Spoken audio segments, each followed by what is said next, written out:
बात हम करेंगे बांग्लादेश की, जहां से एक बड़ी खबर निकलकर सामने आ रही है।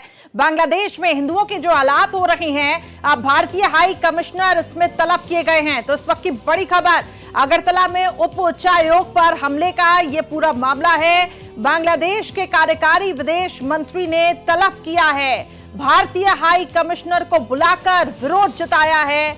बांग्लादेश में भारतीय हाई कमिश्नर को तलब कर दिया गया है। अगरतला में उप उच्चायोग पर हमले का यह पूरा मामला है और बांग्लादेश के कार्यकारी विदेश मंत्री ने तलब किया है।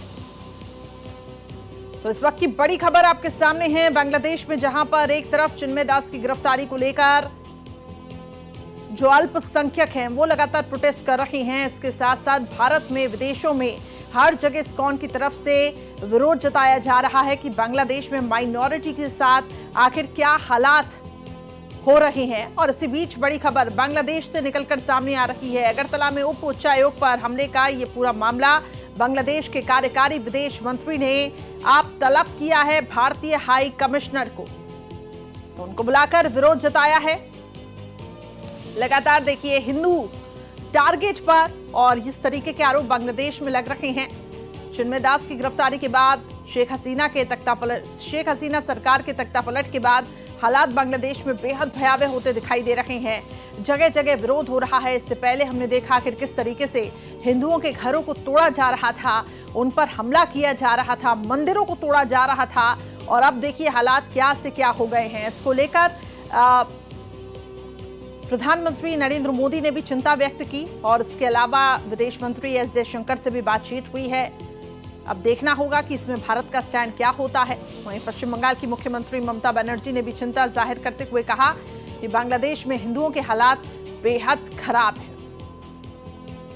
तो भारतीय हाई कमिश्नर को बुलाकर विरोध जताया गया है। बड़ी खबर इसी बीच सामने आ रही है। बांग्लादेश में भारतीय हाई कमिश्नर को तलब कर दिया गया है।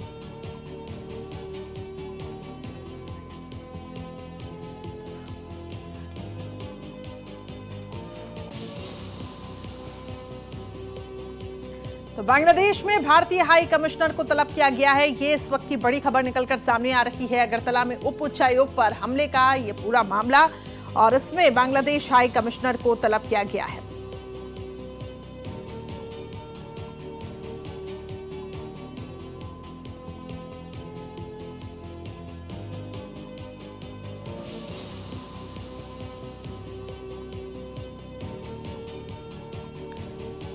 भारतीय हाई कमिश्नर को बुलाकर विरोध भी जताया गया।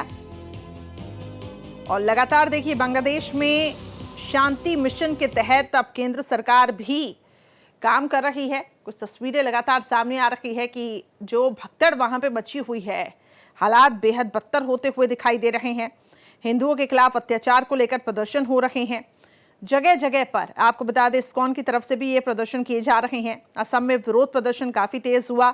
श्रीभूमि जिले के सैकड़ों लोगों ने बांग्लादेश बॉर्डर की ओर जाने की कोशिश की। इसी बीच व्यापारी भी विरोध पर उतर आए। वहीं त्रिपुरा में भी बांग्लादेश के असिस्टेंट हाई कमिश्नर के दफ्तर के बाहर जमकर प्रदर्शन हुआ है। तो जगह जगह हालात बेहद खराब होते जा रहे हैं और सबकी निगाहें बांग्लादेश में मौजूद भारतीय मूल के लोगों पर है।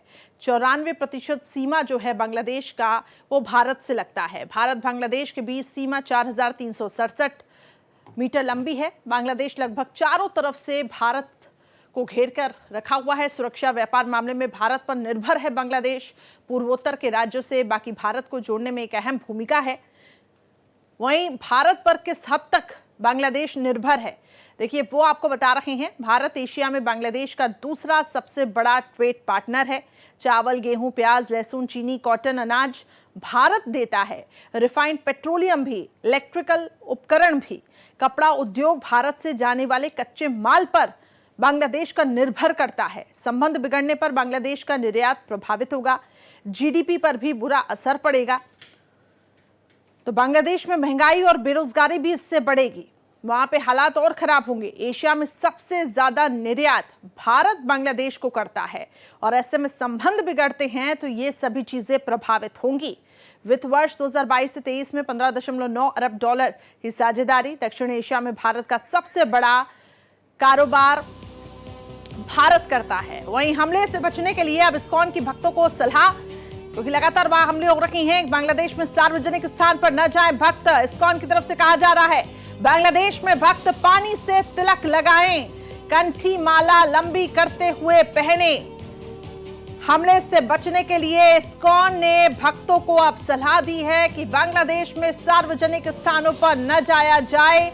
बांग्लादेश में भक्त पानी से तिलक लगाए और कंठी माला लंबी करते हुए पहने। इस्कॉन की तरफ से कहा गया हमले से बचने के लिए इस्कॉन की भक्तों को अब यह सलाह। तो बांग्लादेश में भक्त पानी से तिलक लगाएं, इस्कॉन की तरफ से कहा जा रहा है। और जस्टिस फॉर बांग्लादेश माइनॉरिटीज, इस तरह की तख्तियां लिए जो इस्कॉन के लोग हैं वो दिखाई दे रहे हैं। जगह जगह ये प्रदर्शन हुए हैं। आपको बता दें कि भारत में भी कई हिस्सों में जोरदार प्रोटेस्ट हुआ है कि हिंदुओं पर अत्याचार नहीं सहेगा हिंदुस्तान।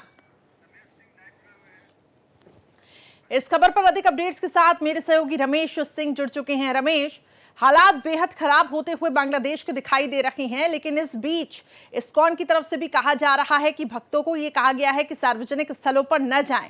इसके अलावा किस तरीके से अब आगे हालात वहां पे बनते हुए आपको दिखाई दे रहे हैं, क्या अपडेट्स है? देखिए, हालात जो है बांग्लादेश में बहुत भयावह है। जिस तरह से देखिए सत्ता परिवर्तन के बाद से ही हिंदू टारगेट किए जा रहे हैं, उनके धार्मिक स्थल टारगेट किए जा रहे हैं। और चिन्मय प्रभु के वकील पर जिस तरह हमला हुआ, जिस तरह उनके घर में तोड़फोड़ की गई, उससे स्थिति की भयावहता दिखती है। आप देखिए पूरे बांग्लादेश में जो करोड़ों हिंदू हैं, आप देखिए कि पाकिस्तान में हिंदू जिस तरह से कम हुआ, ठीक वैसे ही नीति बांग्लादेश में शुरू हुई है सरकार बदलने के बाद। और वहां पे टारगेटेड तरीके से हिंदुओं पे हमले किए जा रहे हैं और भयावह हमले किए जा रहे हैं। लोगों की हत्याएं हो रही हैं, लोगों के धार्मिक स्थल तोड़े जा रहे हैं। और ये व्यवस्था हुई थी कि सेना उसकी रक्षा करेगी, पर कहीं ना कहीं बांग्लादेश की सेना भी उसकी रक्षा करने में नाकाम है। आप देखिए कि भारतीय उच्चायुक्त के घर पे भी हमला हुआ है और कहीं ना कहीं अब इस्कॉन ने स्पष्ट कर दिया है कि किसी भी सार्वजनिक जगहों पे इस्कॉन के जो भक्त हैं वो ना जाए, क्योंकि इस्कॉन के भक्त आइडेंटिफाई हो जाते हैं, उनके टीके से आइडेंटिफाई हो जाते हैं, वो माला पहनते हैं, कंठी पहनते हैं, तो उससे वो बचे। इसलिए उन्होंने पानी से टीका लगाने की बात कही है। तो ये बहुत दुर्भाग्यपूर्ण है कि हिंदुओं के जो धार्मिक चीजें हैं उसको भी वहां पे टारगेट किया जा रहा है। और यही बात आप देखिए कल जिस तरह से पूर्व कश्मीर की पूर्व मुख्यमंत्री का जिस तरह से बयान आया था कि बांग्लादेश में हिंदुओं पे हमले हो रहे हैं, और उसके बाद से लगातार आप देखिए कि हर जगह पे इसका विरोध प्रदर्शन हो रहा हो, चाहे असम हो चाहे दिल्ली हो, लोग जिस तरीके से हो रहे हैं। आप देखिए कि बांग्लादेश के निर्माण में भारत का योगदान है। भारत के योगदान से आज बांग्लादेश बना, और उसके बाद चाहे बिजली हो चाहे पानी हो, तमाम तरीकों से आप देखिए कि बांग्लादेश की जो अर्थव्यवस्था है वो भारत के ही सहयोग से टिकी हुई है। अगर भारत बिजली देना बंद कर दे तो बांग्लादेश में अंधेरा छा जाए। और यही हुआ है, अडानी की बिजली जैसे ही ये हुआ कि अडानी बिजली नहीं देंगे, बांग्लादेश में स्थिति खराब हो गई। तो कहीं ना कहीं अब देखना होगा कि इसके बाद बांग्लादेश की सरकार हिंदुओं की रक्षा के लिए क्या कदम उठाती है और कैसे उनकी रक्षा करती है, क्योंकि वो लगातार हमले से स्थिति बहुत भयावह बनी हुई है। बिल्कुल, आपने ठीक कहा कि हमले जो हो रही हैं उससे हालात बेहद भयावह बने हुए हैं और जगह जगह देखिए भारत में भी इसका विरोध प्रदर्शन हो रहा है। लेकिन इसी बीच अगर रमेश देखा जाए भारत का अब तक क्या स्टैंड निकलकर सामने आया है, ये बार बार अपील की जा रही है कि प्रधानमंत्री नरेंद्र मोदी इस पूरे मामले में हस्तक्षेप करें। तो एस जयशंकर विदेश मंत्री से भी इस बीच बातचीत हुई है, उस बातचीत से क्या कुछ निकलकर अभी तक सामने आया?